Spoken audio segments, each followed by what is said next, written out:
State government insists that NSAS victims are not from Lekki toll gates. And later on the show, article says heavens won't fall if tribunal removes President Tinubu. I'll be hanging out with Babajide Kolade Otitoju and Gani Kaire Balogun. If you're ready, let the hangout start now.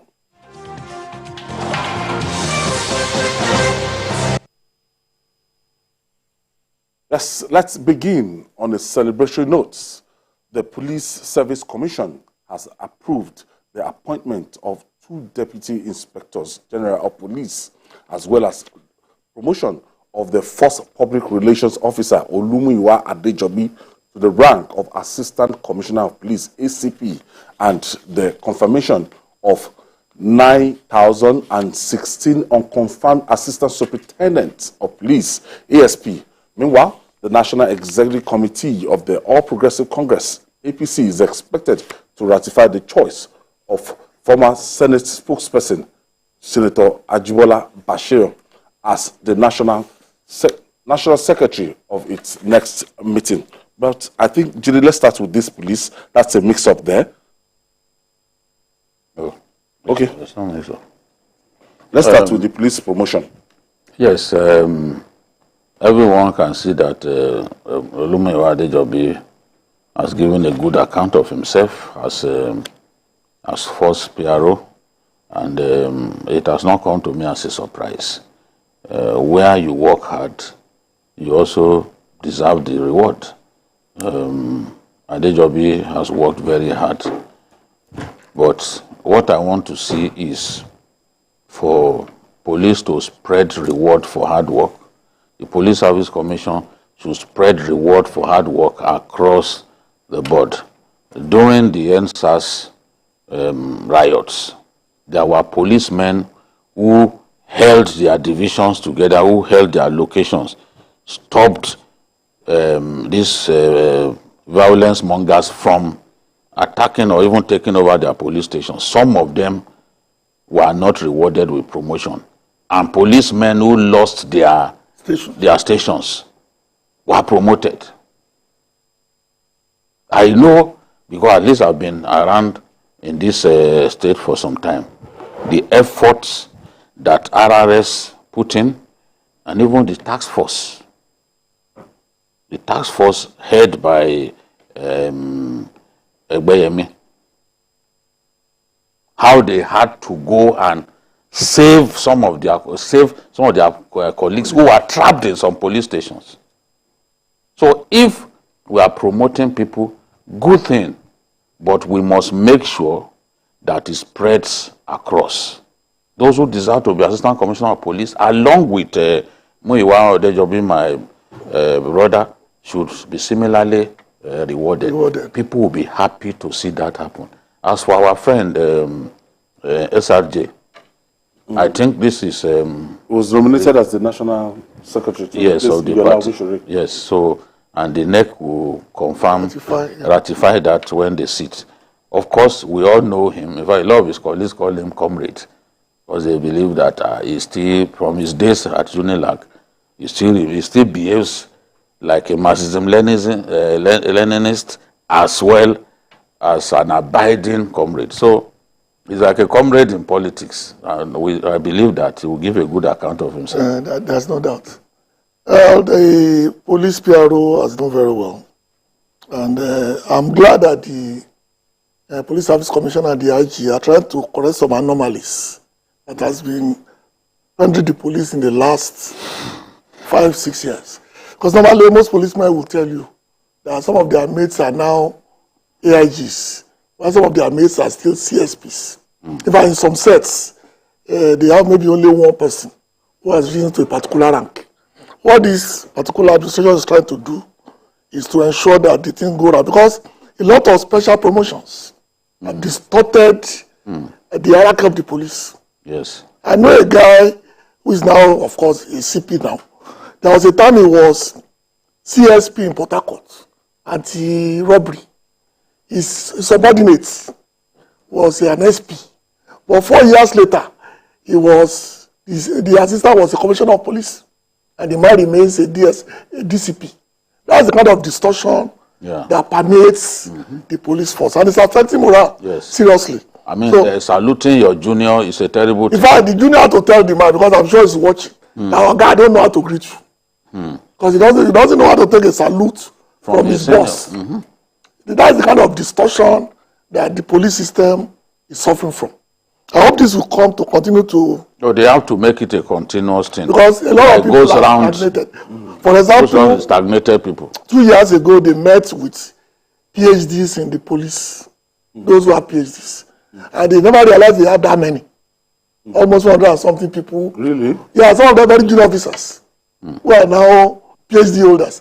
So because of that, they have realized the fact that they have to make provision for even that level of intellectual assets that are wasting away in the junior ranks.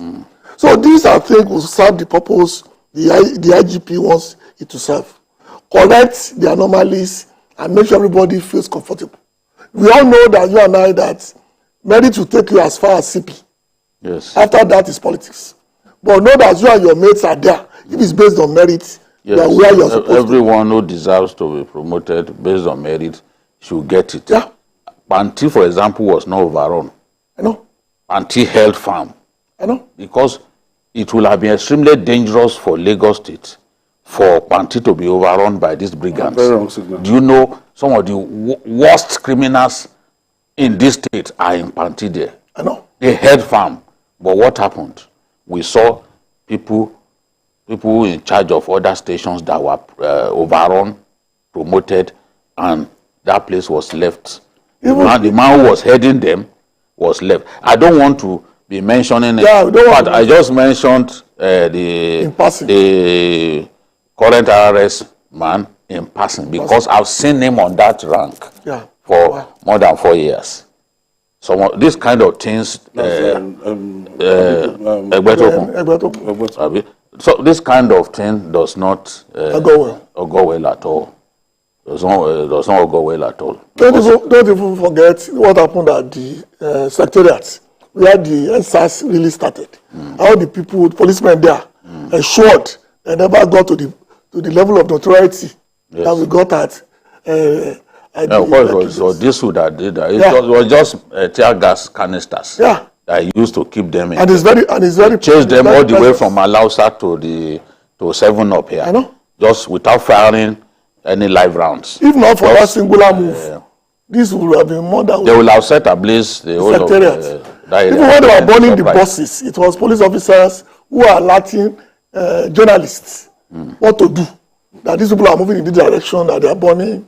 So we just hope that the Police Service Commission will actually look into this and do the needful. Yes, leading from the front is one of the attributes of a great general. The Chief of Army Staff, Major General Taoreed Lagbaja, demonstrated this at the weekend when he visited troops fighting terror in Plateau State. General Lagbaja, who did some physical training with the troops, told them to work effectively to completely stop the violence in the states. Let's share the moment with you.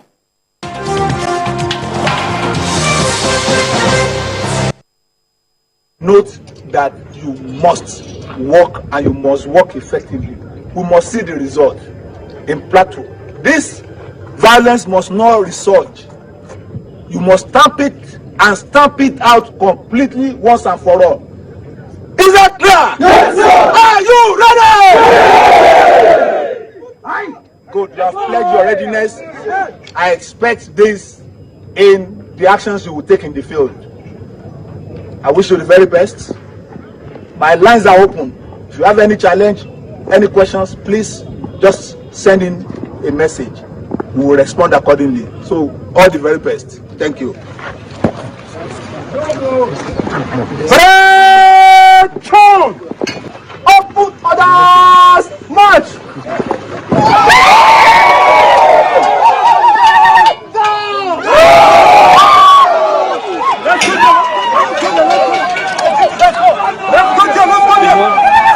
Get everything exercise begin! Yes. I can't hear you! Open your mouth! Hands on wheel!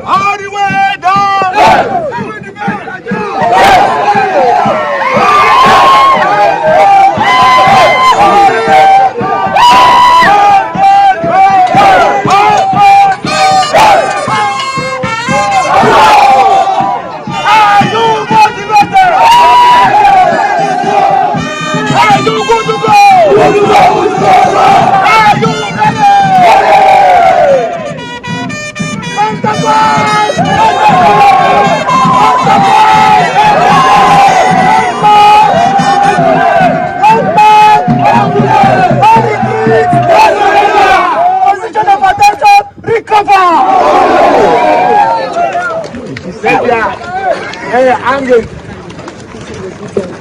House clean. House clean. House clean. House clean.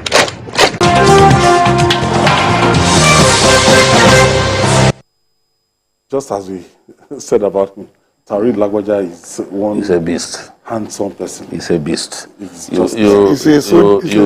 to know. Look at you need to.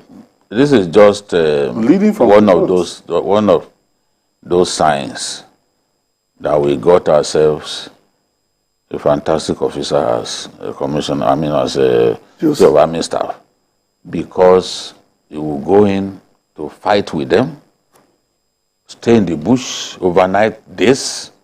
You know, just as I said in that when it was chosen, that look, this was the right choice, and his popularity within the army is tremendous. This one, ask anybody. Ask anybody. Everywhere he has served, look, the loyalty and commitment of his officers and men is unparalleled. And that's why you find cases of him being a commander here, they will bring him back to the same place, commander for another time.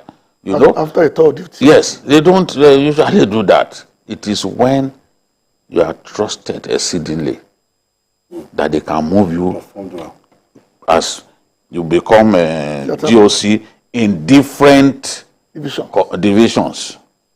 GOC in different divisions is testament to your capacity, your ability. And look, everywhere he has served is done very well. Now he has to transform, transfer that commitment, that loyalty, that selflessness, that sense of industry to the troops under him. This is what we are seeing him do. Taking back to Plateau State now. Yeah. Because he charged them that the carnage in Plateau State has to stop. You have to stop directly. It's the same thing that I told them in the East, that get hold of those boys stopping people from working on Mondays. In the course of last week, you saw what happened.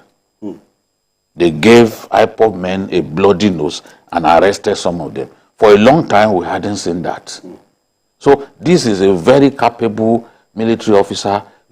People love him across ethnic divides because they know that this is a man good enough for the job that he's been given. And I'm really confident about this set of people because some of them, I had interviewed some of them. I know some of them closely. So I'm confident that with time, we'll begin to see improvement. For example, in this plateau, we will see improvement. You will see. Yes, that's Mango, where they are killing people. They've been killing people. You are going to see improvement. The same spot. Mark my words. Going back there, reprisal at any given time. There's a new sheriff in town, and his troops know that he doesn't brook nonsense. He has told them what he wants. This sort of thing that he did, General Tahiru did it when Boko Haram took over some communities in Borno State. He did not lie. We'll see some, they'll say, no, they didn't take over. He went to them to address them. He said, all those places, Chikingudu and all of those places, I want you to go back there and take back those communities. He didn't deny that. Some will say, no, Boko Haram does not occupy any part of this life from the pit of hell. He said, those places that they went to, go and chase away those miscreants. Have you heard me? They said, yes, sir. And within days, they took those places back. I think they will be rescued Plateau State now. Brigadier General A.G.L. Aruna, the garrison commander for Maiduguri, he led that operation. It's important for Nigerians to know some of these things because he's a Nigerian hero. He led that operation. They retrieved those communities back. Tarid Lagbaja visiting Plateau State himself. And the advantage of a man who is handsome is the fact that the problem we faced in the early days of Boko Haram will no longer surface. When the troops will be moving, and they will tell them there's an order coming from headquarters that he should stop. Because you can't say that when the chief of army staff himself is leading the charge. He will ask you, who is the higher authority that ask you to tell him to stop advancing. That's the advantage of a man who takes his job seriously. And I'm sure that we are going to start seeing results quickly. What he did last week in the Southeast gladdens my heart, because it seems that we as a nation have decided we are going to bury our heads in the sand when it comes to the tragedy going on in that part of the country. People are more comfortable talking about issues in the north and the Lagos. southwest than to go talk about what's happening back. As if they were given So it's like they are physically afraid of talking about yes. that area of the country, but they are so quick. They answer very fast. When you're talking about Lagos or talking They are about quick to tweet. Southwest, and they start grandstanding. When it comes to your own base, like your own people are, they become deaf and dumb. And they what do you call this in America? See no evil, hear no evil. All right. The ghost of the controversial Lekki toll gate protests of 2020 has refused to go. Another controversy regarding it is heating up the policy. The Lagos State government said the viral news of alleged mass burial of victims of the NSAS protests was deliberately misinterpreted to create mischief.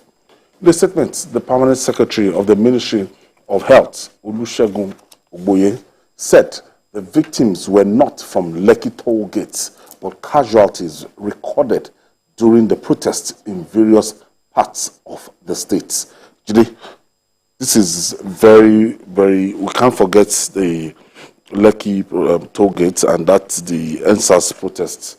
And after the protests, or during the protests, we had similar protests across the states, and it led to breakdown of law and order in most states of the federation, and they recorded casualties.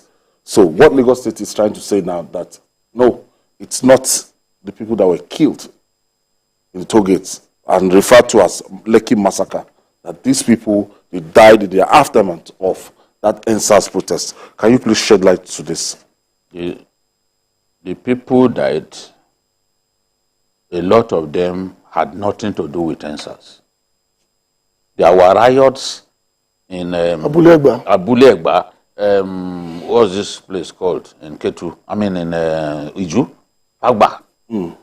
Communal crisis, ethnic violent combustions in Fagba, that whole area. Some of the casualties from the fighting there. Yeah, it's not during NSAS alone. Because up till now, some of the people who died at that time, you know, as we speak, they've not been buried. This is routine. The Lagos State government does it to clear its morgues. Because you can't just leave people unclaimed. They retrieve corpses from the road, they dump them in the morgue. At some point, they have to find a way to go and bury those people. So, what I'm saying, the fighting in Fagba, we had discussed it a long time ago. Had nothing to do with NSAS. It was just a conflict between Yorubas and Hausas and all that. And the government had to quickly move in to stop the mayhem. You know, because it was going to become a big tribal carnage. So some of those people were part of this.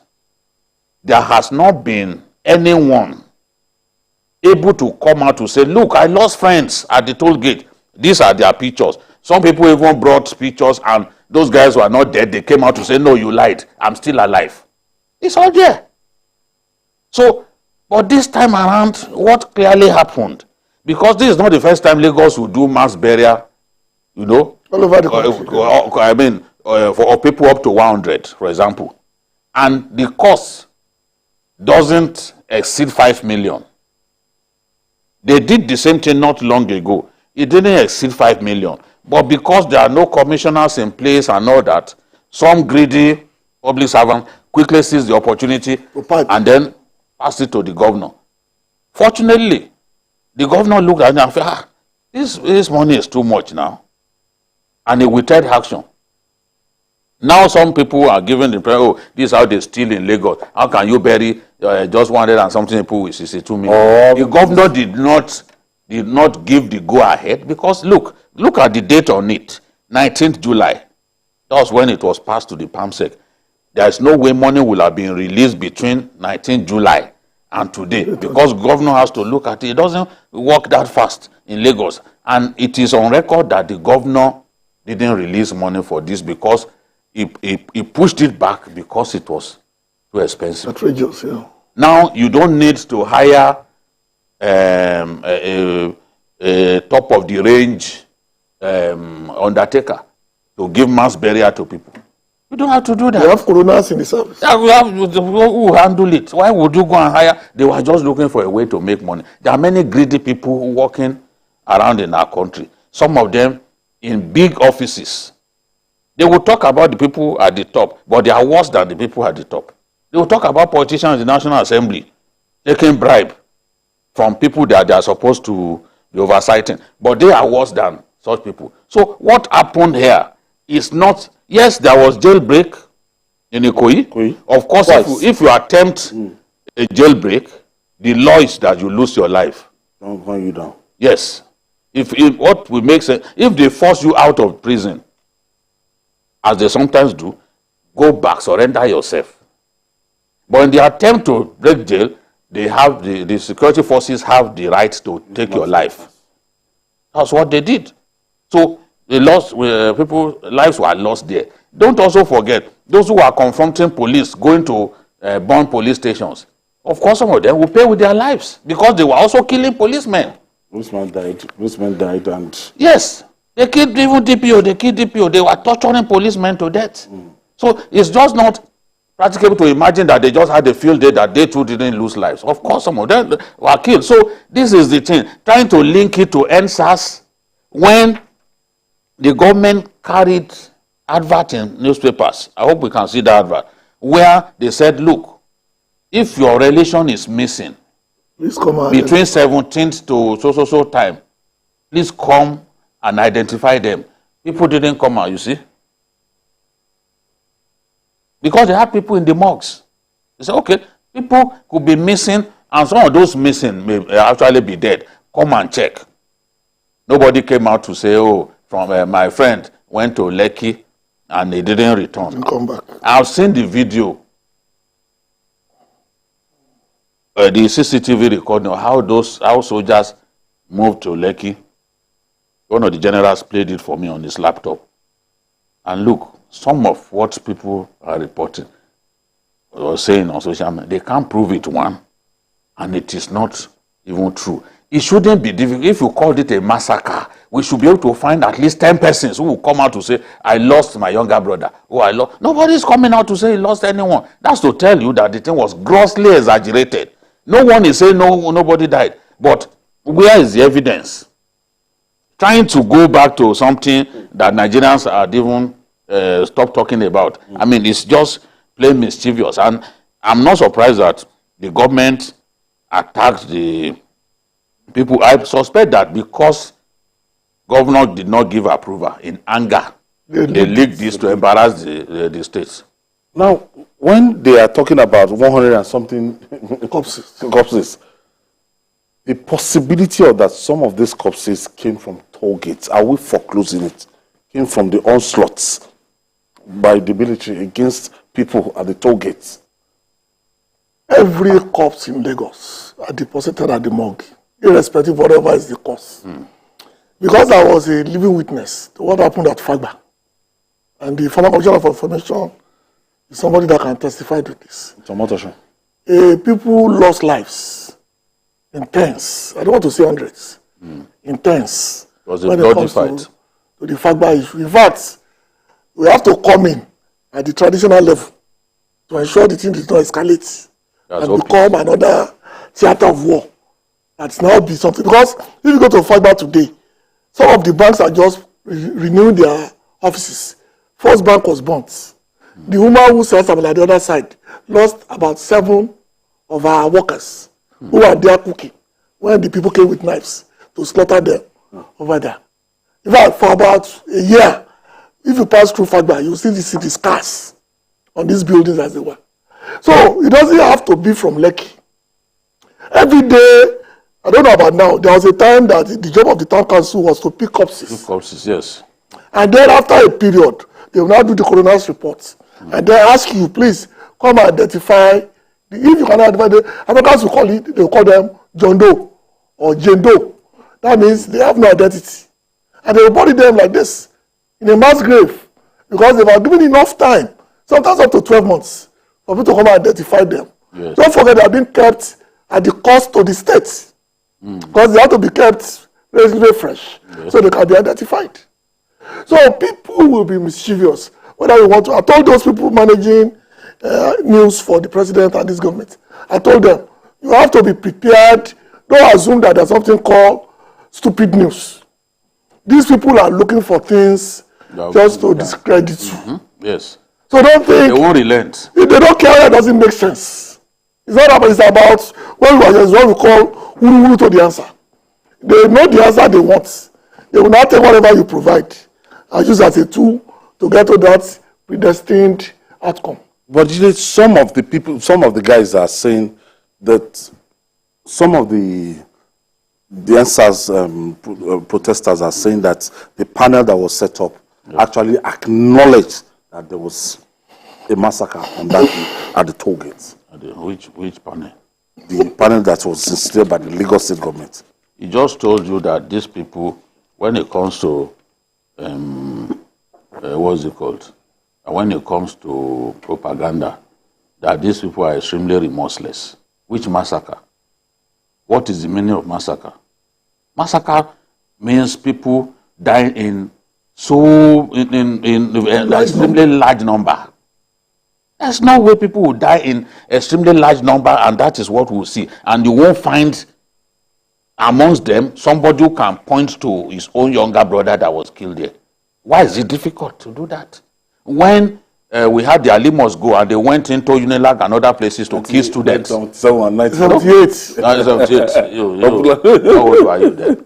At that time, when they were killing people, 1-0. everybody had the students who were killed. In fact, some of them have had buildings named after them. Okay, Jide, let's quickly take this down. We'll come back. We'll return after this time out. Don't go away.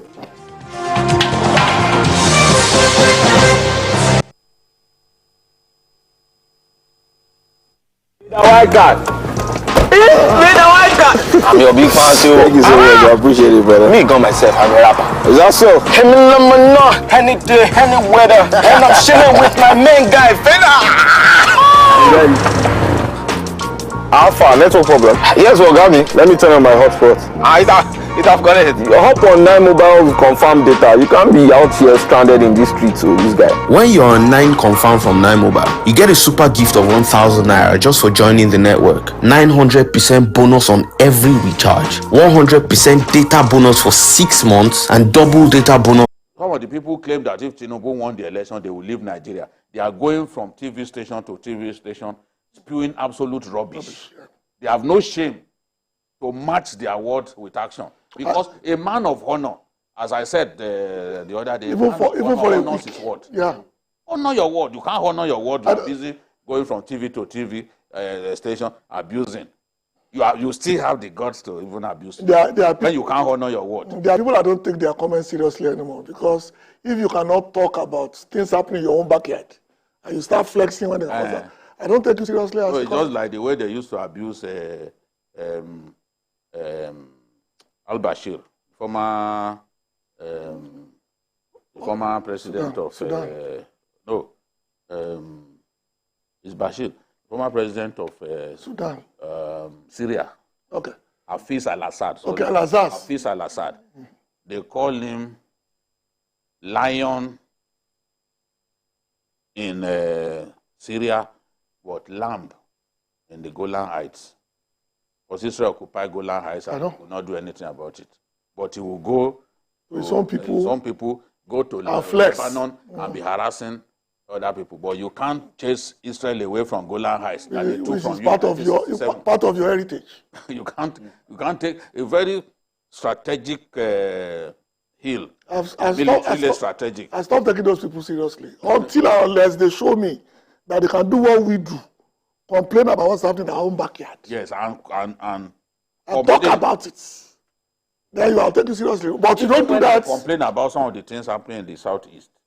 Some people come and abuse me. I'm complaining because I want government to solve the security problem because it's costing lives and affecting business. You now see that as hatred, that I don't like the southeast. I don't like the southeast, and I'm Okulu or Andigbo. Sat down in my office and they brought it to me that they are going to give me. I didn't buy it.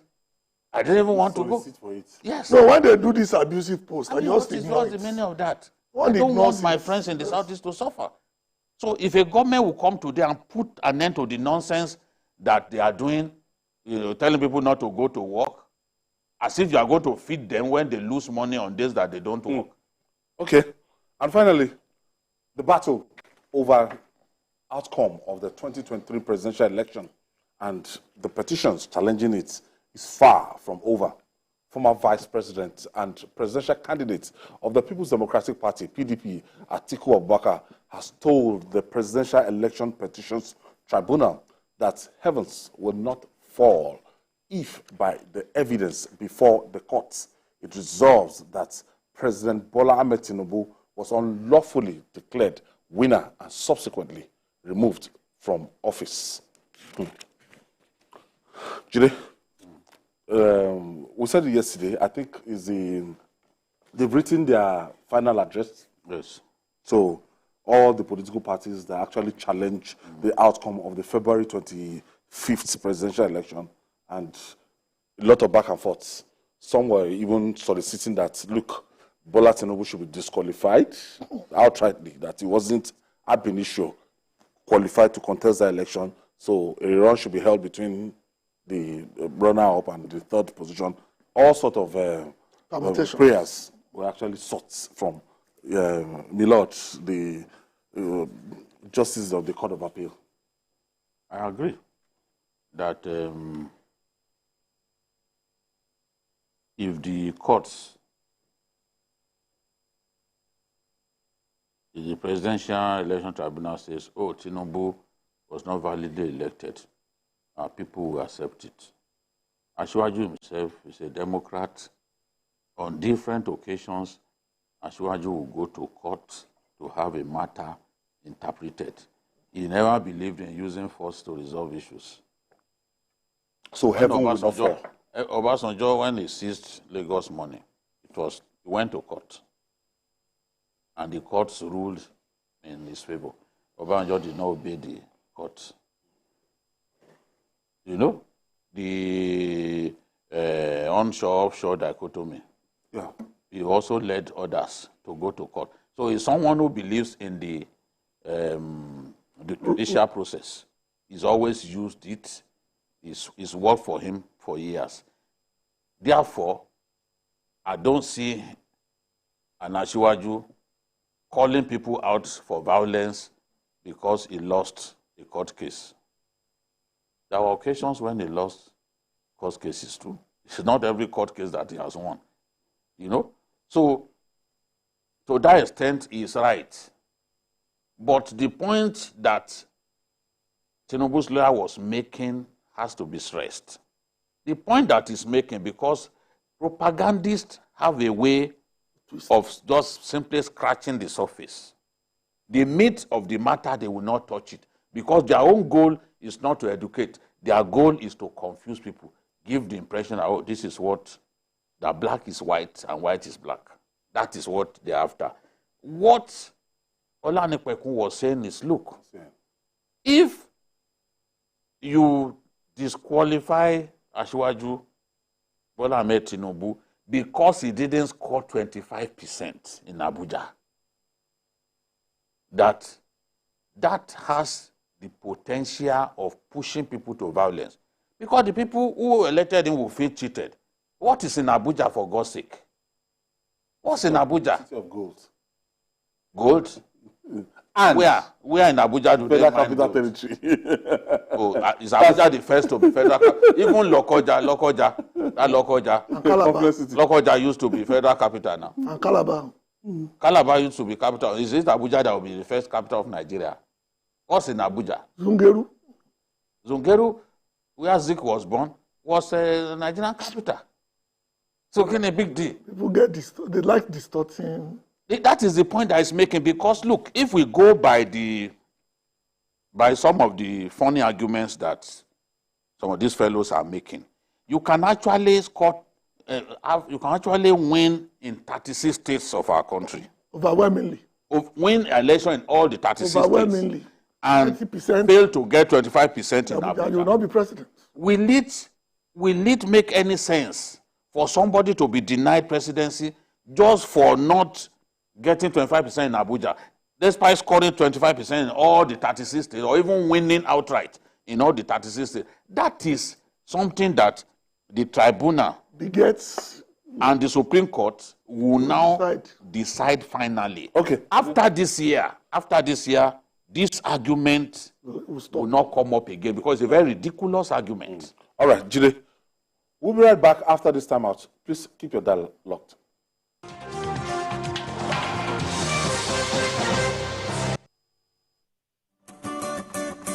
In today's world, our lifestyle, both at work and at play, depends on connectivity. Our connectivity depends on the devices that make it possible, and these devices depend on electric power. When power fails, our life shrinks, our work drops, and our joy dips. JRB Solar Energy Systems are here to ensure that we enjoy uninterruptible power, uninterruptible joy. Whether you're running a business, an institution, or just a home you return daily to rest, JRB has got you covered. No project is too big for our super digital inverters, long-lasting batteries, and efficient solar panels. Go. Dream on. Change your world. JRB solar inverters, batteries, solar panels, solar streetlights, and more. Telephone 0906 752 1111. Email sales@jrbsolar.com. With JRB, the sun's gonna shine on everything you do.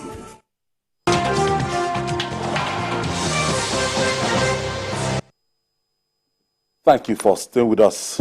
So, GKB, from this now, will level fall? No, level will not fall. But a precedent cannot be set. That doesn't make sense. Don't forget that the Second Republic died because they decided that 12 2/3 is the equivalent of 2/3 of 19 states. Where you take judicial pronouncements that are not at core with reality, it's basically asking for trouble. And like you've said there many times, imagine a candidate scoring 99.9% in 36 states. That's the entire Nigerian nation. Yes. And then scored 24.9% in Abuja. And you now say cannot be president. Who's going to be president? Is it the man that scored 1% in 36 states? And 25%? That's assuming that Abuja can veto whatever other states do. Then what's the purpose of us having elections? Then it's not democracy. That means, because what you're asking for is that before 2020, what's the next election? 2027. Abuja will become so congested. No, people will kill to win election now. No, they will simply send their people to Abuja.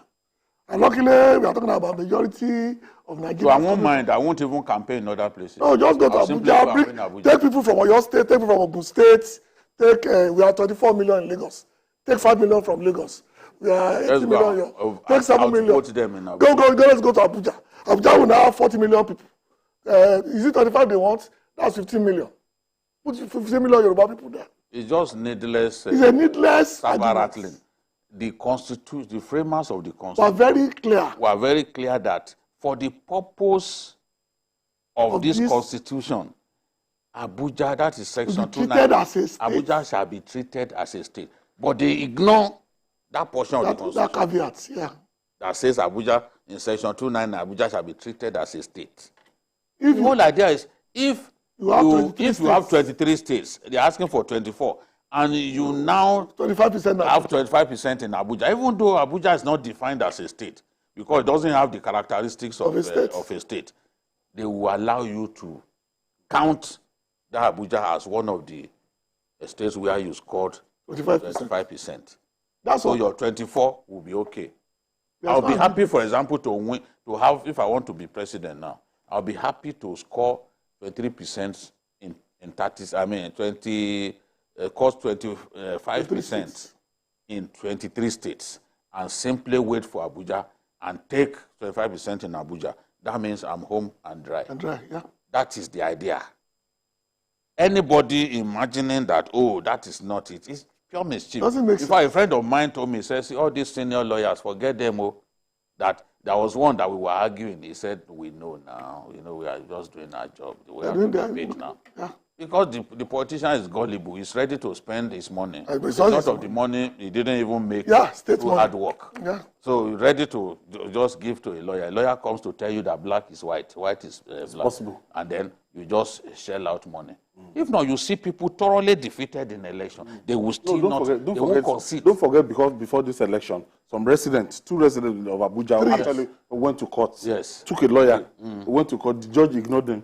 No. You find them. No, Find the lawyer. they find them. They find the lawyer. They gave the judgment after the inauguration. They were trying to stop inauguration. They didn't stop inauguration because of a bunch of jokers. So at the end of the residents of Abuja, they want to test that 25%. What the law says, what the law says is, if you are not a contestant in the election, you can't bring a matter.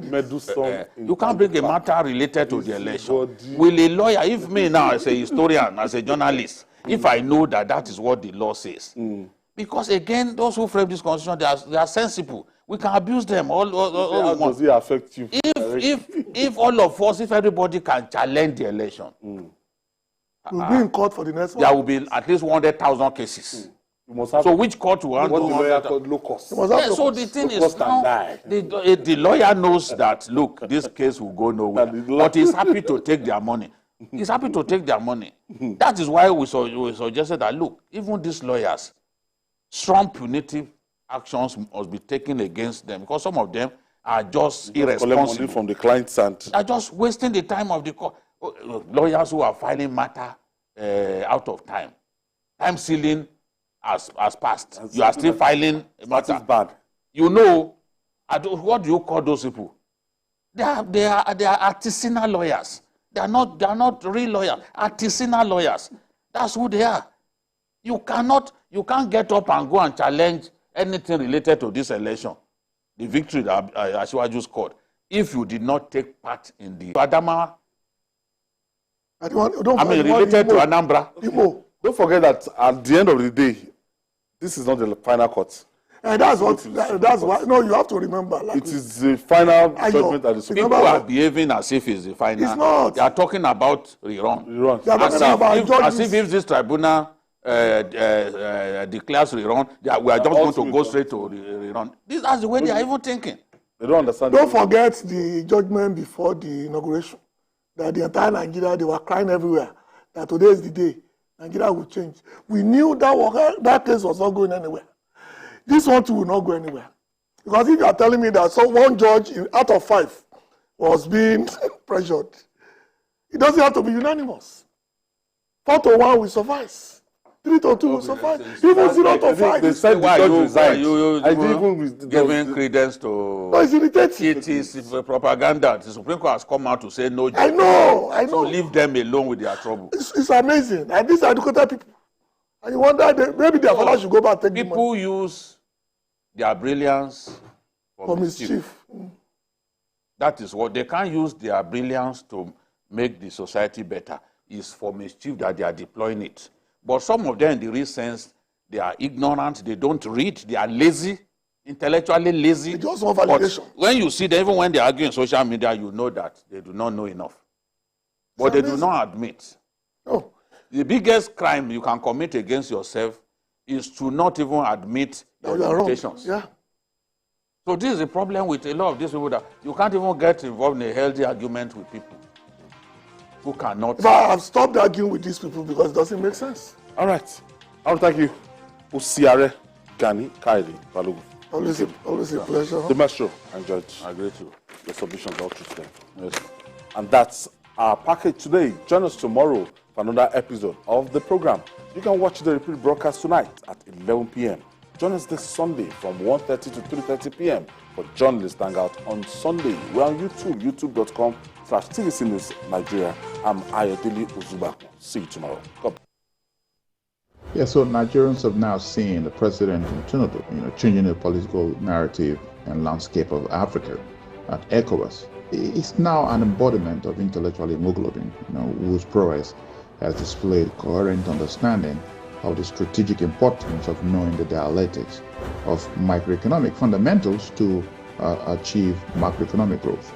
See, the president's consistent and cognitive display at ECOWAS is not only centripetal, but I consider it, centrifugal, as it considers the key independent variables to set West Africa economy on reset.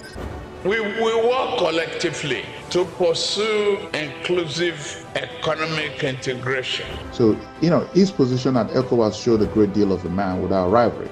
And Africa is now clear that it's in their need of cutting-edge expertise, how to produce its own food. Africa is in need of funding to build, good healthcare system to protect its population and industrialize its value chain. That's the reason why the president's job is what African leaders need today to wake up, and build a better Africa. I'm 10 years Jack Rich, and I approve this message. The following is a paid presentation by ShopX TV. Do you spend the night trying to get comfortable? Your knees rub bone on bone. Your back and hips ache. You wake up in pain? Not anymore. ShopX TV is proud to introduce the Contour Legacy Pillow, the patented, ergonomically designed tapered leg pillow that naturally fits the contours of your legs, knees, and thighs to help align your spine and alleviate pain. Watch, when you sleep on your side, your leg falls forward, twisting your pelvis and lower back, putting pressure on your spine, hip, and sciatic.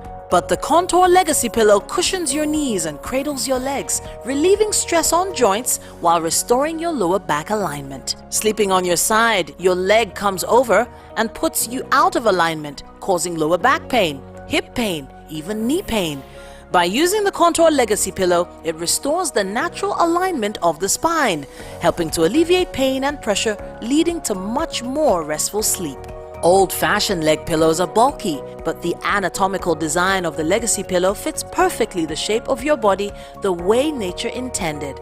You can even use two together for full leg alignment. Legacy Pillow is exclusively ventilated, so it always stays cool and dry. With top crescent design, it cuddles up to you perfectly and easily moves with you.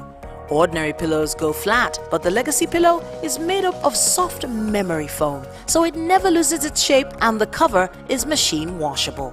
The Contour Legacy Pillow is now available in Nigeria, exclusively from ShopX TV. You could be paying up to 500,000 naira for an orthopedic bed that doesn't properly support your spine. But call the number on your screen now and get 2 Legacy leg pillows for just 69,900 naira. And get relief from back and hip issues. But wait, if you call now, we'll upgrade you to the Contour Better Sleep Collection. The collection comes with 2 Contour Legacy leg pillows and 2 Contour Cool Gel head pillows at no extra charge. The Contour Cool Gel head pillows' soothing orthopedic support will cradle your head and neck for full alignment, while keeping you cool all through the night for the best sleep of your life. Incredible! That's 2 Contour Legacy pillows and 2 Cool Gel head pillows for just 69,900 naira. And that's not all. Place your order now and we'll also deliver your Contour Better Sleep collection with no shipping charge. But hurry! This is an exclusive ShopX TV offer and only available for a limited period. So, call now while stock lasts. Your rest is your wealth. The proceeding was a paid presentation brought to you by ShopX TV.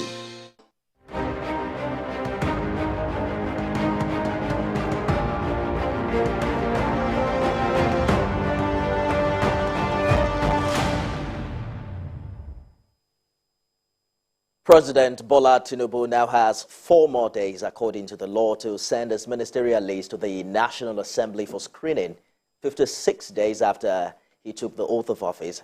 as the 16th President of the Federal Republic of Nigeria. Thanks for joining us on the program as we continue to monitor developments in its first 100 days in office. I am Nifemi Oguntoye. Remember to use the hashtag first 100 days on Twitter, tag at TVC News NG and at Nifemi Oguntoye. Well, the Secretary to the Government of the Federation, George Akume, is assuring Nigerians of government's plans to ease the pains of the hike in the price of petrol. Mr. Akume said in a tweet, quote, "As our team takes shape, I want to remind you all that President Tinubu came prepared. He came with a plan. He knows what to do and he is doing it. He has nurtured this vision for decades and is now bringing it to life," end quote. While describing the subsidy regime as regressive, he said the country needed to end it. He asks Nigerians to be patient as government is already working out modalities to ensure market forces normalize pricing. Let's get more updates from the presidential villa where State House correspondent Femi Akonde is joining us live from. Femi, it would seem government is asking Nigerians to be more understanding and cooperative with its economic restoration plan, part of which, according to the SGF, is diversifying the economy. Is there a sense to which the SGF provided more details than we already know? Yes, the SGF is just reiterating what is already in the public space. President Bola Tinubu's plans to revamp the economy, especially now that there's so much hardship caused by the removal of petrol subsidy, and the president is working to ensure that this hardship is reduced. The impact of this hardship is reduced through different kinds of interventions introduced by the federal government. Well, you know what?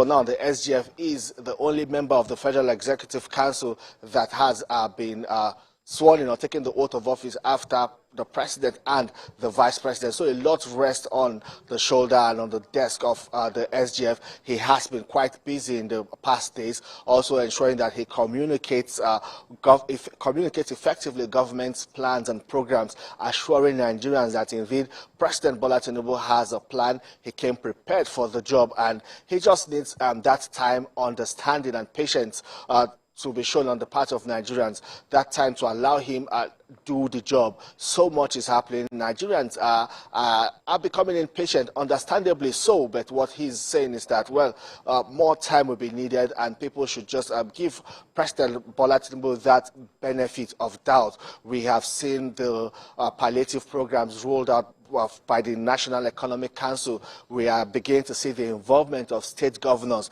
in ensuring that this is cascaded to the grassroots in collaboration with the local government in their states. So a lot is happening, and we expect that in the coming days we'll begin to see the full implementation of these palliative programs that are meant for a short-term period to cushion the hardship caused by the removal of petrol subsidy. Nifemi. Believe me, many Nigerians are counting on that. I've even heard some say that perhaps it's time for the president to address the nation again, saying the challenges that many people now face after the removal of fuel subsidy. But over the weekend, Femi, there were talks about certain individuals who allegedly did not pass the security check at the DSS for the ministerial list. The long wait has now given room for a lot of gist in this regard. What are you hearing? If I mean, the rumor mill is very full. I can tell you that there are speculations here and there, but it's going to be very dangerous for us to just go with some of these speculations, because a lot of them are untrue. We are not hearing anything from the official quarters here in the presidency. The special advisor to the president on special duties, communication and strategy, Dele Alake, has asked people to wait, has told us to wait, to be patient, that indeed President Bola Tinubu is busy sorting out who gets what and how, ensuring that his federal cabinet is formed within that 60-day grace as provided by law. And we know that there is already the countdown to the expiration of that period stipulated by the law, and he has assured that before that time expires, President Bola Tinubu will unveil his ministerial list. He will send it to the Senate for screening and confirmation. We know that there are a lot of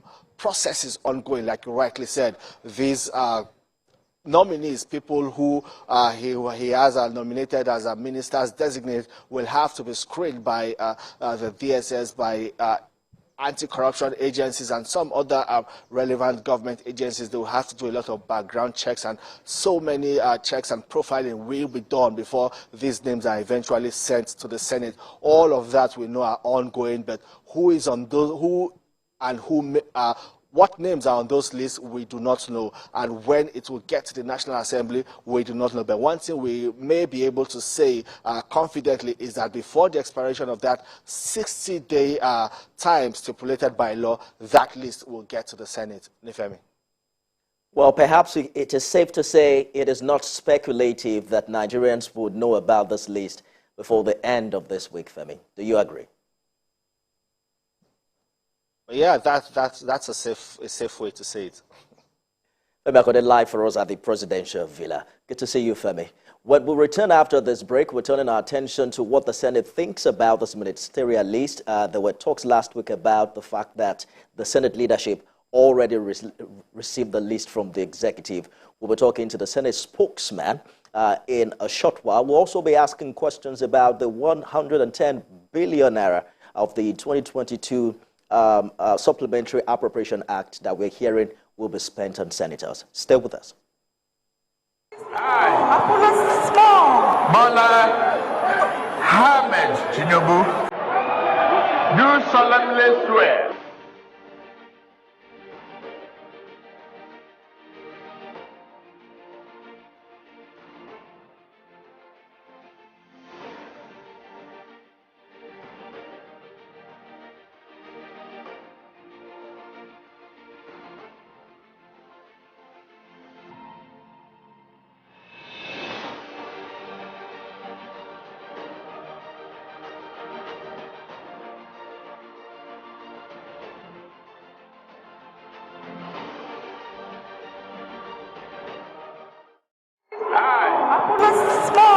Bola Ahmed Tinubu, do solemnly.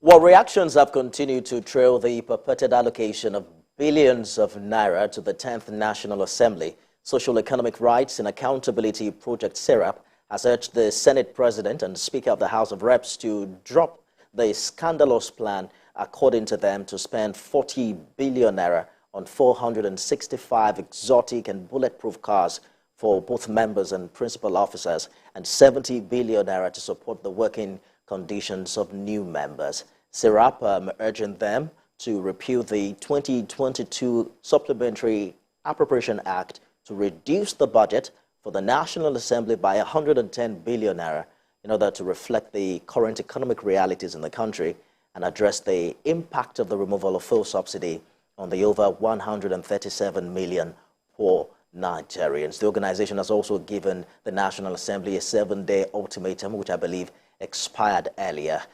Human rights activist, human rights lawyer Femi Falana, a senior advocate of Nigeria, has also condemned the National Assembly's decision to allocate 70 billion naira as palliatives for its members, describing the move as illegal and insulting. According to the senior lawyer, the decision blatantly contravenes the Section 70 of the Constitution of the Federal Republic of Nigeria, 1999 as amended, which outlines the appropriate remuneration and allowances for members of the National Assembly. Also reacting to this development are some concerned Nigerians on the Forensic Politics and Governance Twitter Spaces platform. The group has now written a letter to both arms of the National Assembly on the allocation of 70 billion naira to improve the working conditions and 40 billion naira for procurement of vehicles for members. I'm just told right now that the Senate spokesman just cancelled on us, so we're going to be speaking right now with political analyst Daniel Awolaja, who's joining me live from Rivers State. Mr. Awolaja, I understand that your group was in Abuja over the weekend to gather some signatures for this petition. How many people signed it? Yes, good evening. Yeah, can you hear me? Yes, I can hear you. Please go ahead. Okay, yes, we gathered over 2,000 signatures on that just a few hours, and we have delivered the letter.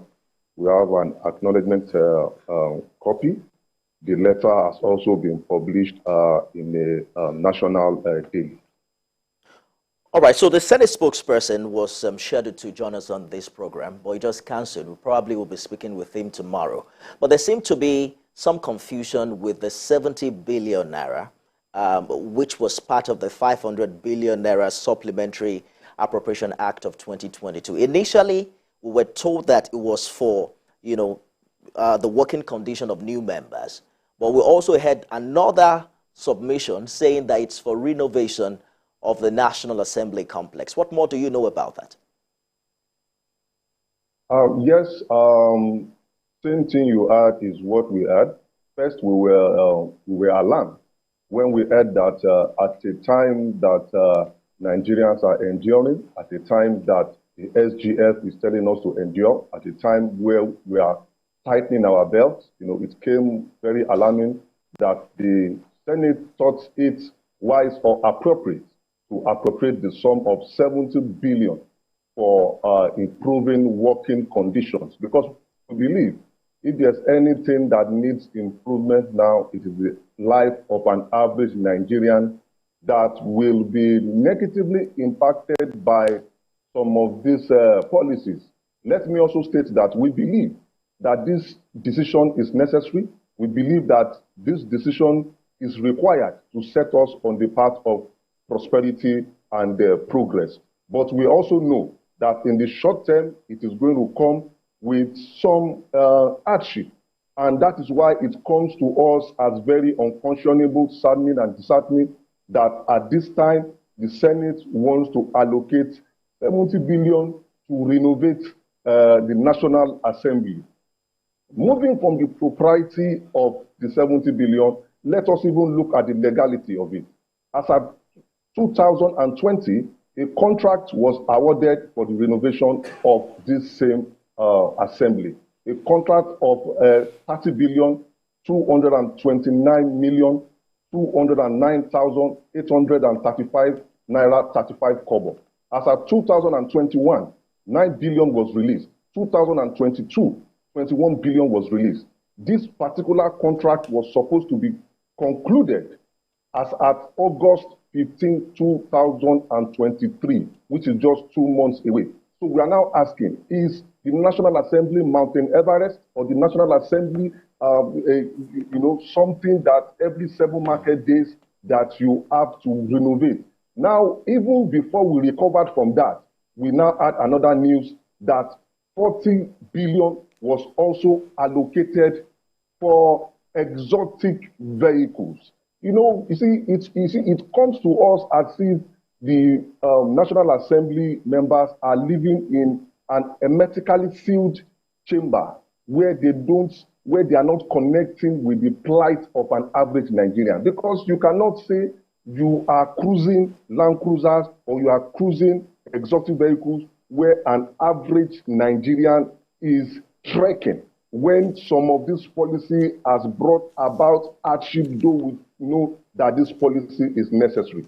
To us, that is sending a wrong signal across, because if there's something that the president or the government needs now is to communicate strategically with Nigerians. And if there's any way they need to communicate, it should be by action, not just by words.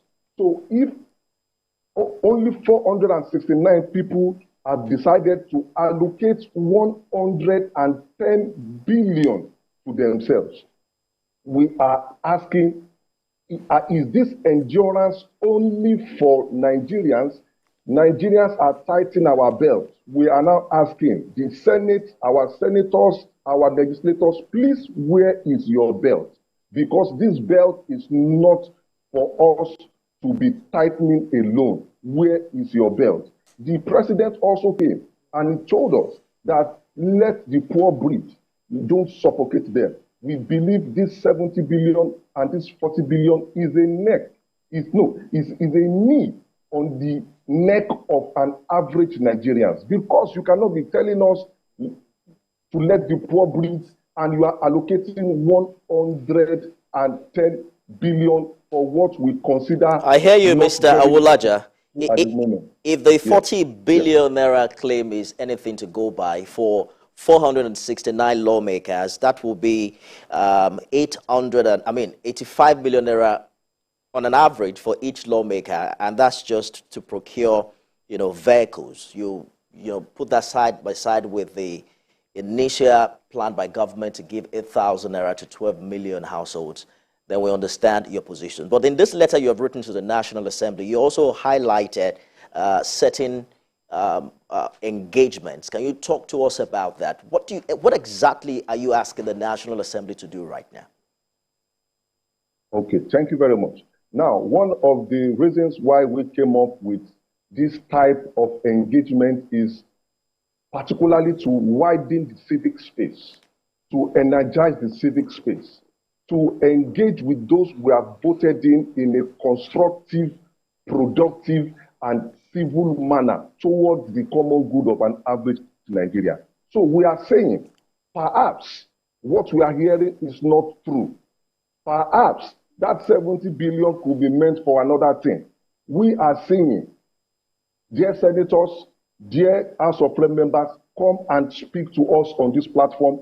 Come and engage with an average Nigerian, because maybe they don't know. Maybe they don't know that 63.3% of Nigerians are living under poverty, which represents about 130. Also know that an average Nigerian spends 55 to 60% on food.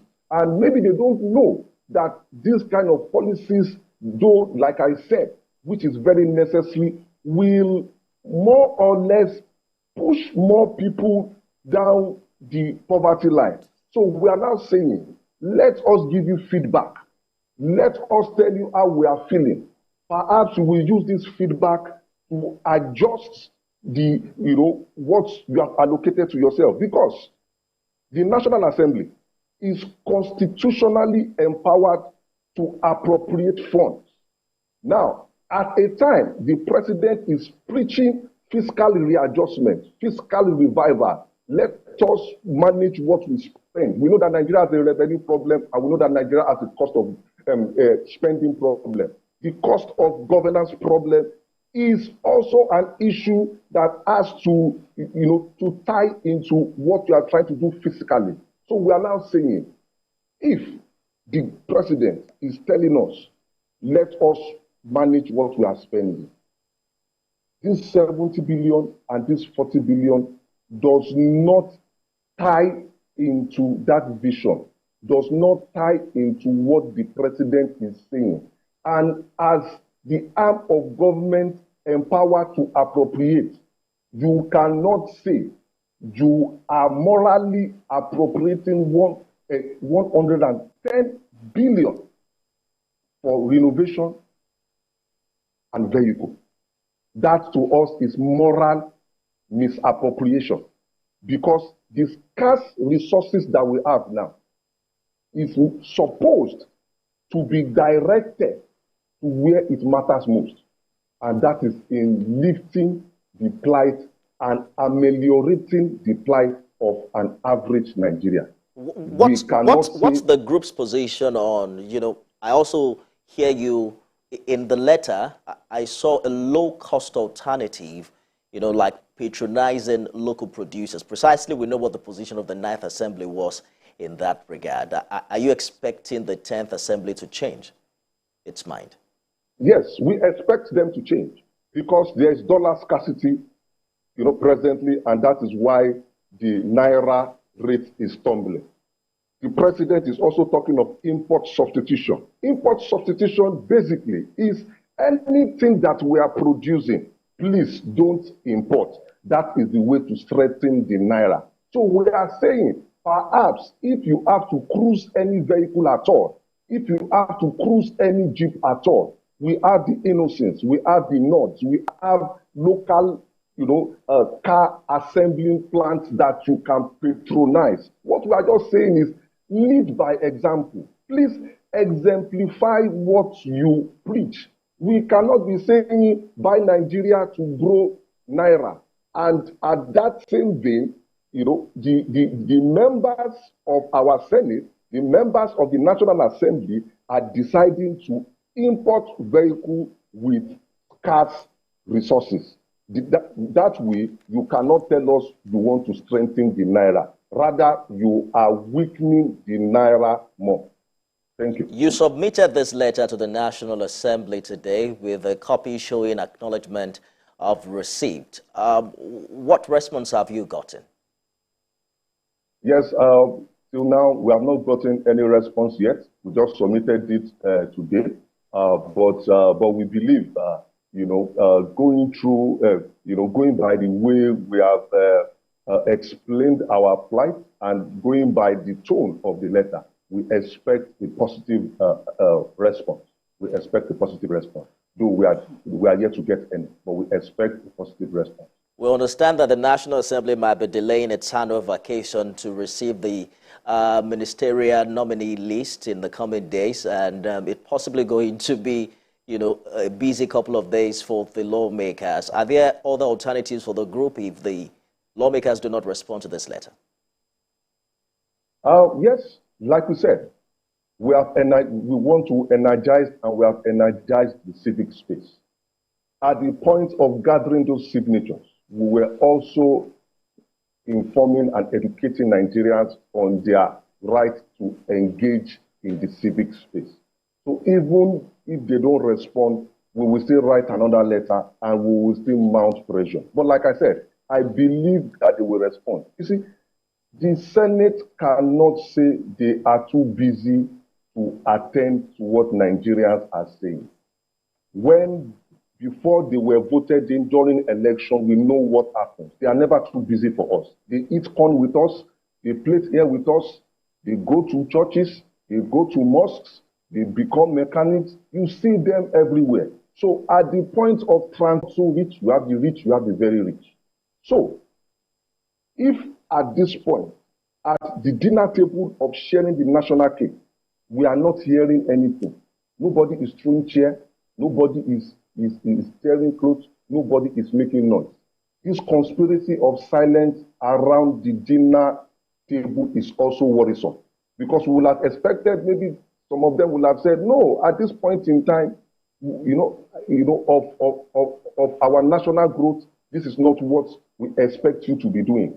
But we can see, we did not hear anything. We did not even hear a whimper. All of them just did fend. So we as Nigerians, we should also come together, regardless of tribe, religion, or political.